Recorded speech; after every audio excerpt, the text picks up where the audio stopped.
quand le 5 septembre 1914, les hommes du 276e régiment partent à l'assaut, eh bien, un certain nombre d'entre eux vont tomber dans ces champs autour de nous. Et au moment de la bataille de la Marne, on enterre les hommes là où ils meurent, dès qu'on en a l'occasion en tout cas. On craint notamment beaucoup que les dépouilles laissées à l'air libre empoisonnent les cours d'eau environnants. Donc il y a deux solutions, soit on enterre, soit si on n'a vraiment pas le temps, on brûle les dépouilles, mais souvent on enterre.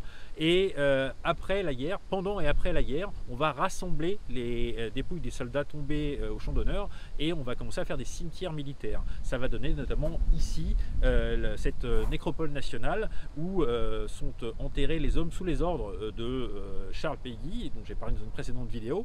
Et d'ailleurs, Charles Péguy, il va mourir dans ces champs ici. Il part à l'assaut des deux collines qui se trouvent là-bas derrière. Hein, si vous avez suivi la vidéo sur les brigades marocaines, eh bien Panchard c'est là-bas. Hein. Il y a aussi Montion là-bas où étaient juchés les Allemands, c'est là qu'ils ont tiré leur premier coup de canon, et ils vont donc attaquer à travers ces champs. Hein, donc il faut imaginer, il n'y a rien du tout pour les protéger. Ils font des petits bonds de 30 mètres, on dit des bonds, en fait ils courent sur 30 mètres, ils font des pauses, ils tirent, et ils recommencent, ils avancent comme ça. Et Charles Péguy va dire à l'assaut, il part en premier, les officiers montrent l'exemple, ils partent en premier, pistolet à la main, et il va se prendre une balle dans le crâne. On raconte, la légende raconte qu'il aurait dit à mes enfants en tombant. Ça on ne pourra jamais le vérifier.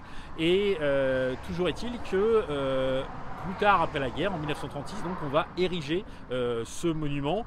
Charles Péguy, lui, on va lui réserver un monument rien qu'à lui, même si son nom est bien sûr sur le monument, ce monument qu'on a vu dans la précédente vidéo. Mais donc il faut imaginer ce que c'est d'aller se battre et d'aller déloger les Allemands à travers champs, et à quel point la Marne est considérée comme un miracle. Et ce miracle il a lieu aussi parce que les hommes du 276e régiment, eh bien, ils viennent pour beaucoup d'entre eux de la région. Quand ils se battent ici, ils se battent pour défendre leur maison qui pour certains à 500 mètres, pour défendre leur famille, pour défendre leurs champs et leurs propriétés.